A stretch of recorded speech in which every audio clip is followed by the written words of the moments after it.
ini yang disimbolkan sebagai Republik Indonesia. Artinya kita sebagai warga Indonesia itu berada dalam satu naungan, yaitu itu tadi yang dilambangkan dengan pohon beringin.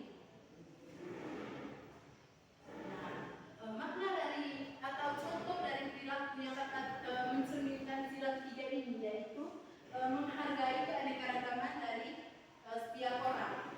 Itu tadi ya, seperti ketika kita berada dalam suatu lingkungan, kita harus melatih untuk menghargai segala bentuk kekurangan fisik maupun non fisik dari setiap orang yang kita temui di lingkungan sekitar.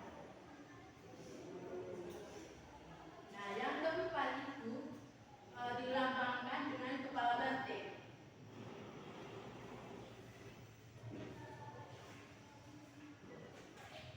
Ini gambar dari sila keempat yaitu kepala banteng. Nah, makna dari sila keempat ini yaitu menggambarkan bagaimana proses musyawarah di mana orang-orang itu berdiskusi untuk mencapai sebuah kesepakatan. Nah, contohnya itu dalam kehidupan sehari-hari itu ketika kita berada di lingkungan sekolah. Ketika kita sebagai saya sebagai guru dan kalian sebagai siswa. Nah, di sini ketika ada pemilihan ketua kelas, di sini kita harus bermusyawarah. Nah, kita harus menerima pendapat dari teman lain, lalu kita buat kesepakatan setelah diskusi tersebut selesai.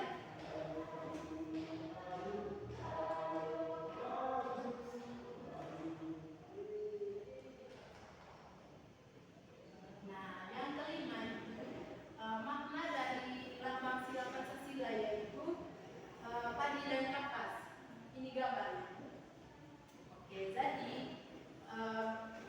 makna dari lambang sila kelima ini yaitu padi dan kapas. Nah, di mana lambang ini itu menjelaskan bagaimana kebutuhan padang dan sandang, bahwa di mana satu-satunya masyarakat bagi negara yang adil itu mampu memberikan kemakmuran kepada masyarakat. Nah, demikian juga lambang ini contohnya itu utamakan keadilan dan kesatuan. Nah, ketika kita itu berada di sebuah lingkungan, kita harus utamakan keadilan. Oke, jadi sebelum kita menutup pembelajaran kita, di sini Ibu akan memberikan lembar kerja, yaitu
untuk membantu menemukan